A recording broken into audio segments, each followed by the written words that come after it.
C'est bon. Vous pouvez augmenter le focus. C'est fait. Bon, on peut commencer, là, on ne va pas parler de... Voilà. Donc on y va. Alors qu'est-ce qu'on n'a pas encore abordé? On a abordé les aspects historiques, sociologiques, philosophiques, théologiques. Donc sur peut-être les origines de l'astrologie, on a parlé seulement de l'origine du zodiaque, mais sur l'astrologie elle-même. Ici, on a dit que ça a été réaménagé par des dieux venus d'ailleurs, qui ont restructuré le système solaire, qui ont reprogrammé l'humanité, qui ont choisi dans l'humanité éventuellement un peuple vecteur, qui pourrait être éventuellement le peuple juif. Voilà, donc là, effectivement, il y a toute une lecture de ce côté-là. Alors comment cette transmission du savoir astrologique s'est faite?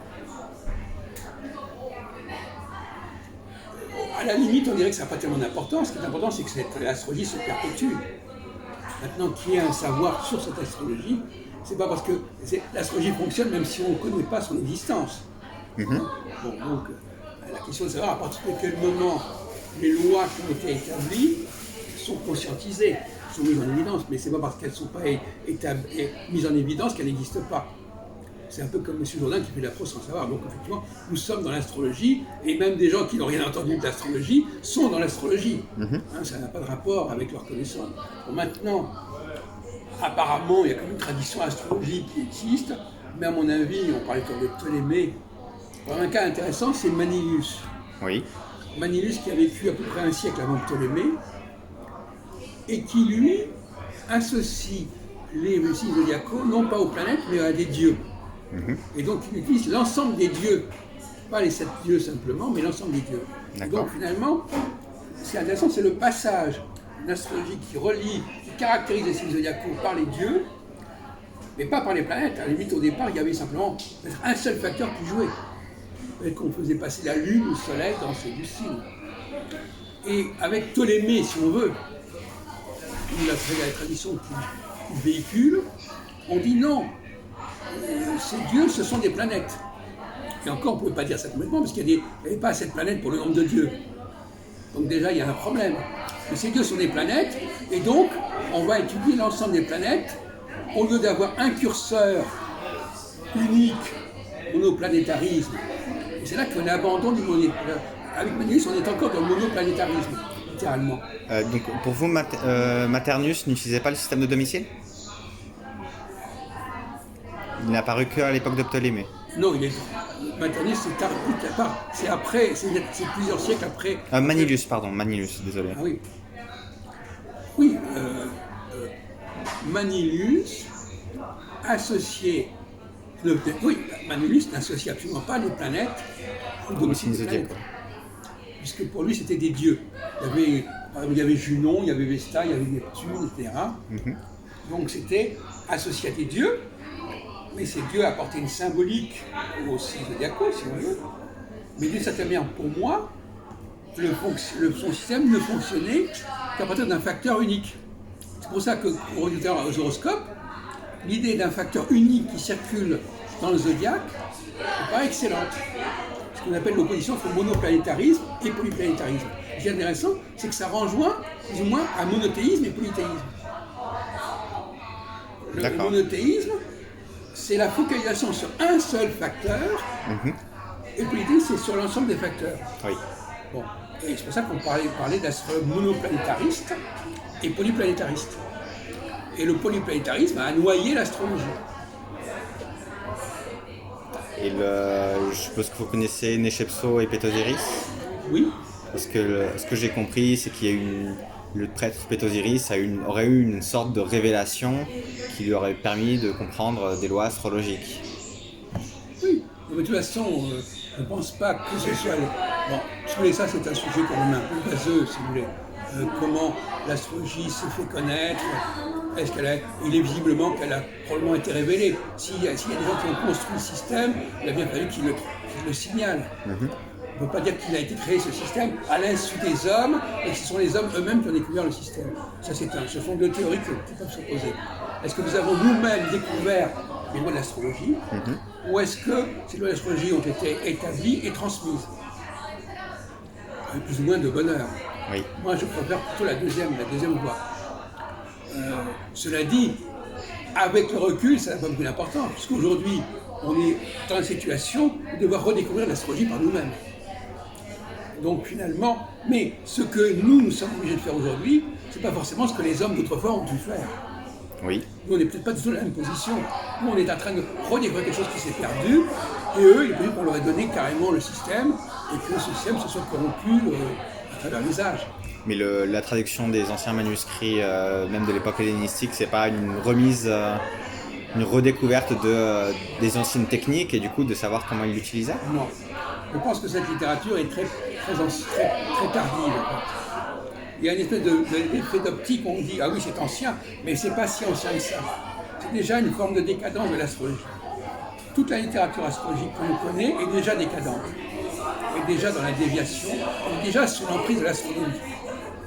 Parce que les astronomes sont responsables de ce passage du monoplanétarisme au polyplanétarisme. C'est eux qui ont voulu, pour justifier leur propre discipline, montrer que tout ce qu'ils avaient étudié pouvait servir. Or, l'astrologie, quelque part, c'était la preuve que l'astronomie pouvait servir. Il ne faut pas oublier ça. En fin de compte, l'astronomie n'a été légitimée que par l'astrologie, quelque part. Bon, aujourd'hui, ça peut paraître bizarre. On a l'impression que c'est le contraire, que l'astrologie s'appuie sur le fait qu'elle est fondée sur l'astronomie pour se justifier. En réalité, la vraie... Même si on prend le chapitre de la Genèse, Dieu créa le ciel et la terre, on voit bien qu'il y a un binôme. C'est pas par hasard que c'est dit comme ça.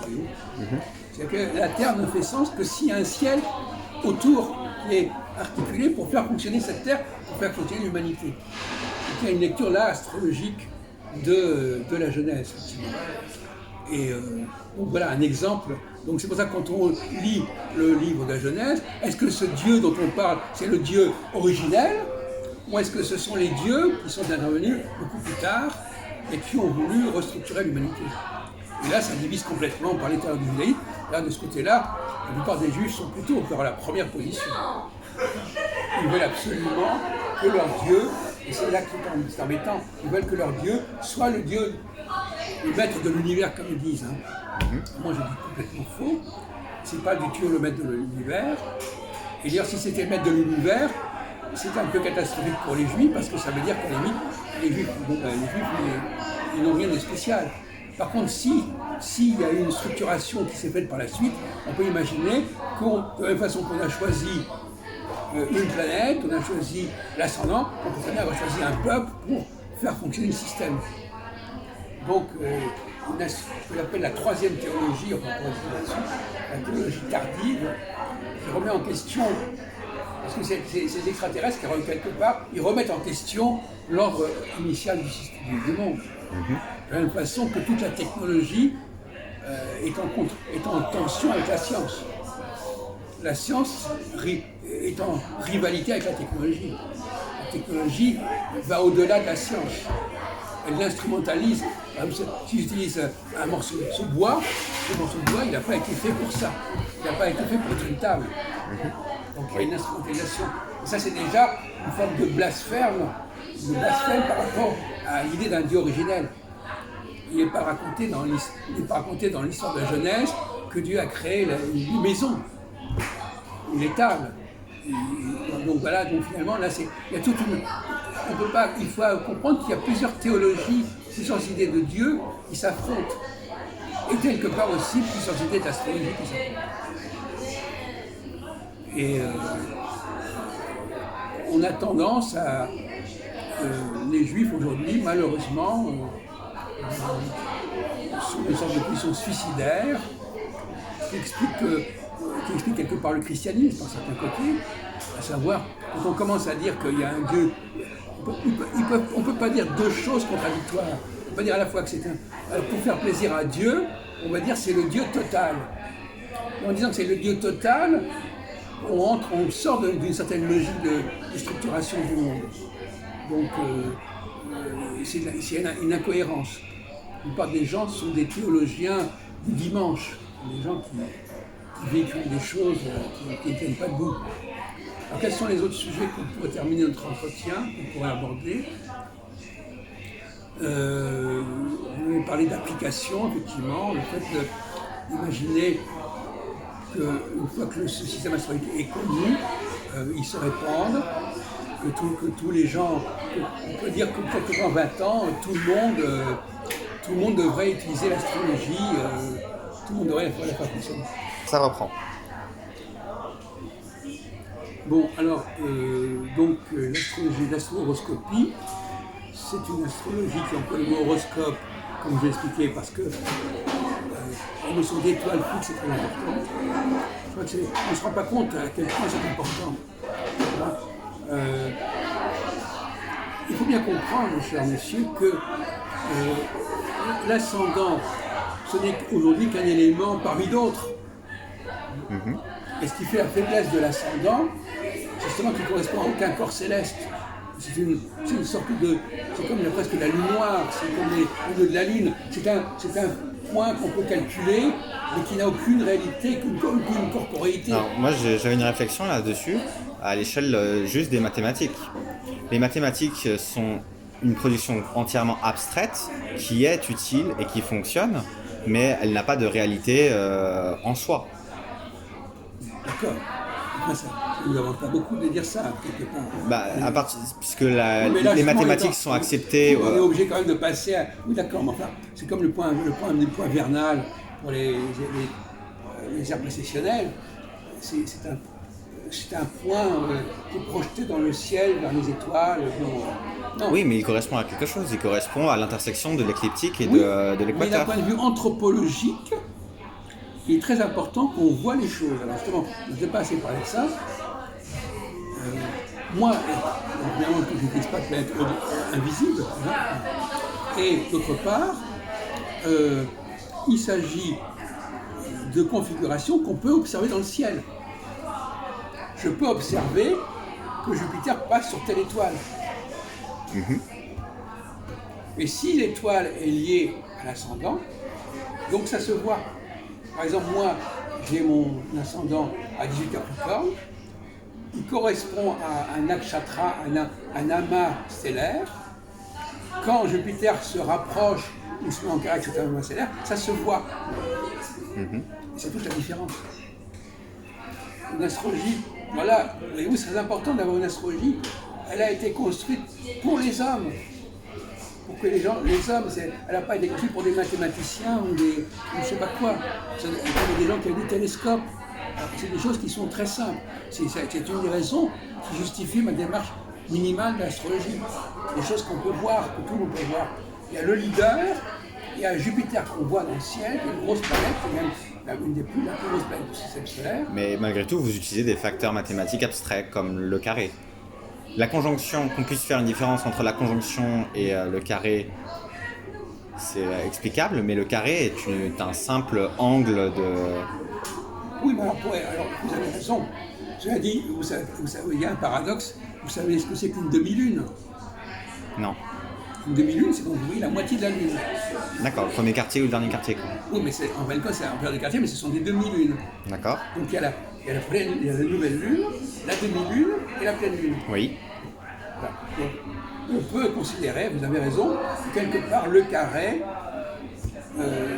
c'est pas quelque chose d'aussi visible que la conjonction, mais ça peut quand même être à peu près visible. On peut voir que Jupiter est en carré géométriquement avec une étoile. Donc c'est pas un argument.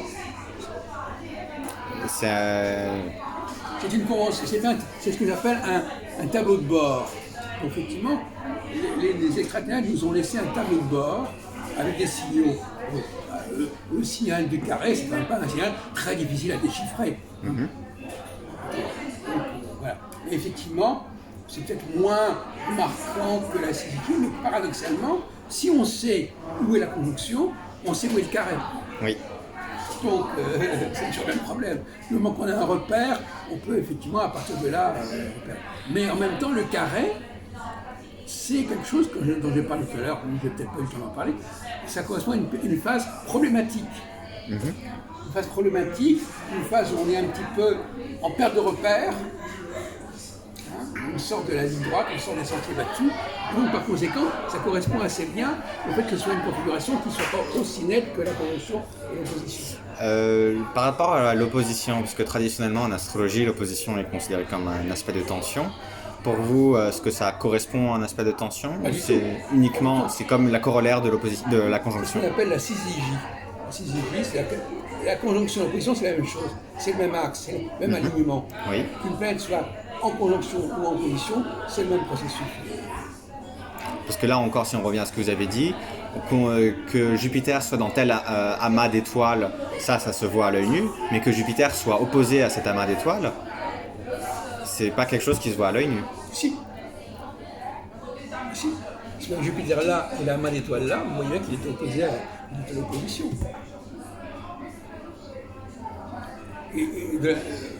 Si, à l'œil nu, justement. Si je vous dis, il y a ce facteur-là qui est là, le repère est là. Maintenant, carré, opposition, à l'œil nu, ça se voit. C'est déjà un rapport d'abstraction, quoi, c'est Non. l'utilisation des maths. Non. Il est en face, vous voyez, c'est comme je vous disais, vous êtes en face de la Tour Eiffel, voilà, vous êtes.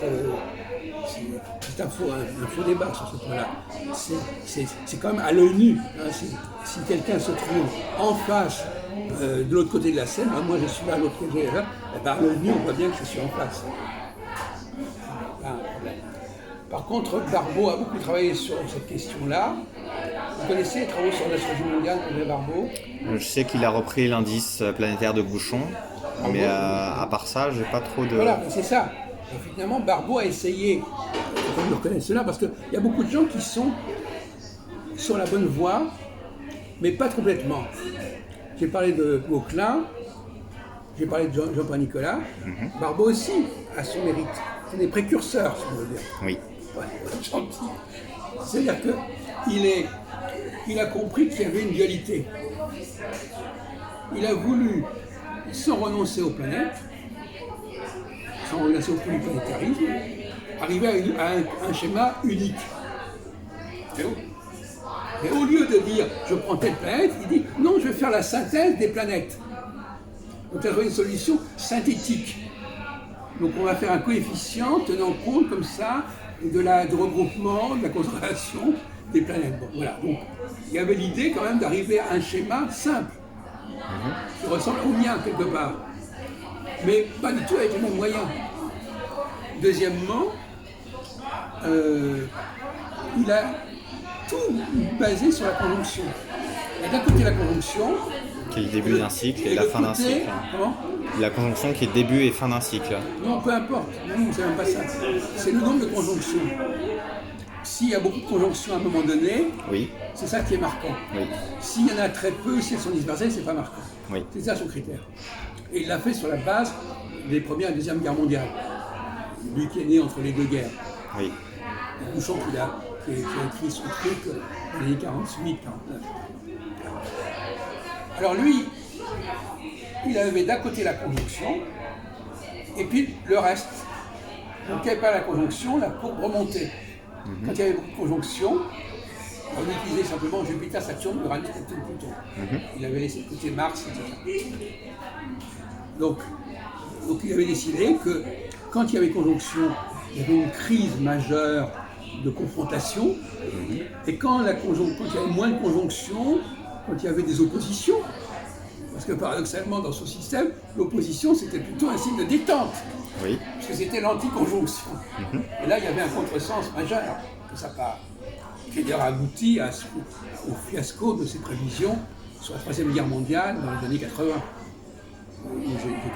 J'étais aux premières loges pour savoir qu'on attendait cette fameuse guerre mondiale au vu de son système, justement. Vous rejetez complètement son système d'indices planétaires, du coup? Oui, totalement. Mais avec les restrictions que j'ai faites, le fait d'avoir mis en évidence une dualité, A ou B, moi je le fais sur l'axe conjonction, l'axe carré, lui il le fait sur l'axe conjonction et le reste. Mais quand même, il y a des points communs. Deuxièmement, il ne s'intéresse pas au zodiaque. Oui. Son système. Et ça aussi, c'est un point important. C'est qu'il dézodiacalise l'astrologie mondiale. Mais Il ne s'intéresse pas, il l'utilisait en individuel, mais il ne l'utilise plus en mondial, c'est ça? en tout cas pas dans ce système-là. Par exemple, ses travaux sur le site Saturne-Neptune, il n'y a pas de zodiaque. C'est conjonction, c'est Et ça, c'est un grand mérite aussi.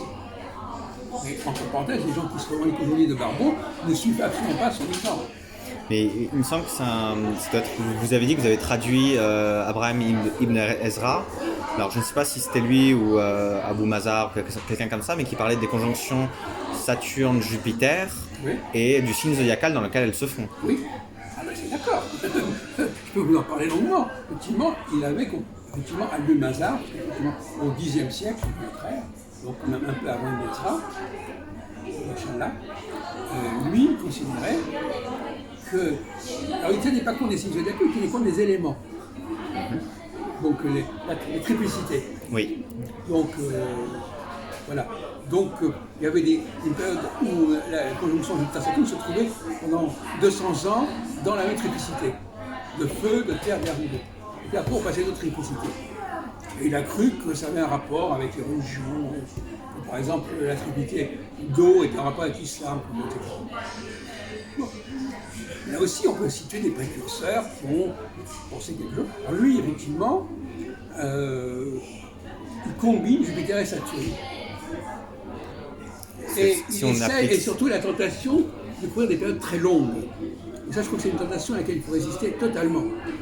Parce que une chose dont on n'a pas parlé, c'est que moi, je ne travaille pas sur les périodes longues. Parce que j'ai parlé des périodes de 6 ans. Oui. Entre 6 ans et 800 ans, il n'y a quand même pas pareil. Parce que si on applique sa théorie sur Jupiter-Saturne, selon sa théorie, là on est à un changement important puisqu'elle change la conjonction change de triplicité. Elle passe des triplicités de terre aux triplicités d'air. Très bien. Là, Ça me fait ni chaud ni froid. Pour continuer dessus, on voulait peut-être parler du coronavirus. Oui, mais je ne voulais pas en parler du point de vue astrologique, c'est le problème. Ah. Je voulais faire une réflexion sociologique là-dessus, mais on pourrait en discuter, qu'est-ce qu'on pourrait dire sur ce sujet, mais franchement pas par rapport à l'astrologie. De toute façon, vous avez bien deviné. Alors par rapport à l'astrologie, ce qu'on peut dire, c'est qu'on n'a pas forcément les bons dirigeants, les bons leaders. Ça, c'est important. Parce que finalement, l'astrologie, elle est censée vous aider à avoir les meilleurs leaders, la meilleure administration. Et si on n'a pas recruté au bon moment, moi j'aime bien l'expression anglaise, right mind, right place, right time. Il faut mettre la bonne personne au bon moment, au bon endroit. Oui. L'astrologie le permet, ça. Oui. Mais effectivement, la question de savoir si c'est ce qui se fait. Non. Or, une société qui ne connaît pas le système dont je parle, elle ne va pas être capable de mettre en place les meilleures personnes. Donc on n'a pas les bons leaders, forcément, par le système des élections, etc. Et on ne va pas charger forcément les bons leaders de ceci ou cela. On pourrait discuter maintenant. Enfin, il y a un problème de leadership qui se pose évidemment dans tout ce domaine-là. Mais en tout cas, le consensus astrologique est de dire que dans le ciel, la conjonction Saturne, Pluton, Jupiter et Mars en janvier 2020 serait significative du coronavirus à l'échelle planétaire. Ben moi, je m'écarte de ça. Je ne rentre pas dans l'argent parce que en fait, moi, je ne travaille pas sur des périodes comme ça. Pour moi, j'emploie l'expression l'astrologie, c'est comme les globules blancs. C'est un problème de biologie. C'est-à-dire, il faut qu'il y ait un équilibre des globules, un équilibre des différentes fonctions du corps social. L'astrologie, c'est la médecine du corps social. Donc on doit s'assurer de la bonne qualité de la production des différents éléments qui fonctionnent dans le corps social. Donc c'est ça. Il ne s'agit pas de faire des prévisions quelles qu'elles soient, il s'agit de s'assurer simplement que ça fonctionne bien, qu'il y ait une bonne santé du corps social. L'astrologie est la garante, pour moi, dans mon système, de cette qualité. Donc effectivement, s'il y a une... Et d'autre part, l'objection qu'on peut faire à mon travail, c'est qu'effectivement, il n'y a pas de synchronie. Au même moment, il peut y avoir des leaders qui sont en phase carrée et des leaders qui sont en conjonction. Oui. Donc effectivement, le problème, c'est de savoir dans une société, il y a forcément une diversité. Mais cette diversité est peut-être une bonne chose. Il y a des gens qui s'occupent plutôt de certaines choses et d'autres choses. Il y a un équilibre qui se fait. Donc ça, au contraire, je dirais que cette diversité n'est pas une mauvaise chose. Paradoxalement, je suis pour un monoplanétarisme, mais du point de vue de l'astrologie horoscopique, c'est au contraire la diversité. Les leaders n'ont pas tous le même fonctionnement, il y en a qui passent par une phase A, par une phase B, mais tout ça, c'est sain, c'est vivant. En revanche, il est clair que quand on élit un leader suprême, c'est lui qui devrait imprimer, parce qu'on ne peut pas avoir non plus 36 000 cycles qui existent en même temps. À un certain niveau, oui, mais il y a quand même quelque part le président de la République, enfin, le chef qu'on va choisir, et qui lui va imprimer à l'ensemble du collectif son propre cycle. Bon, mais qui va se surimposer au cycle des autres leaders. D'accord. Là, moi, vous savez, j'ai étudié beaucoup la pensée politique, très jeune, et donc j'ai cette réflexion sur le fonctionnement de la société, c'est chose qui est venue en même temps que l'astrologie, même si, comme je disais tout à l'heure à propos d'autre chose, même si il y a des choses qui nous intéressent au début, on ne sait pas très bien pourquoi. Et ce n'est que beaucoup plus tard qu'on s'aperçoit que ça fait sens. Quand je faisais du reconstitutionnel et l'astrologie, je ne suis pas sûr que je faisais la relation entre les deux. Mais alors ça, c'est un autre sujet qui est intéressant. C'est le problème du spiritisme, si vous voulez. Est-ce que nous sommes guidés? Est-ce que nous sommes inspirés? J'aurais tendance à le croire. Il est possible qu'il y ait des gens qui soient missionnés pour faire ressortir certains savoirs, certaines connaissances, etc. Donc ça vient se greffer par-dessus. Il se trouve que moi-même, j'ai interviewé des centaines de voyants et de médiums. Oui, j'ai cru voir. Donc ce milieu, je le connais bien. Et si je le fréquente, probablement, c'est parce que quelque chose qui résonne en moi. Je pense qu'effectivement, quand je me réveille le matin et que j'ai des idées, des intuitions, d'où ça sort, d'où ça vient. Dire que je sois conseillé quelque part ou inspiré pour mener à bien ce que j'ai fait.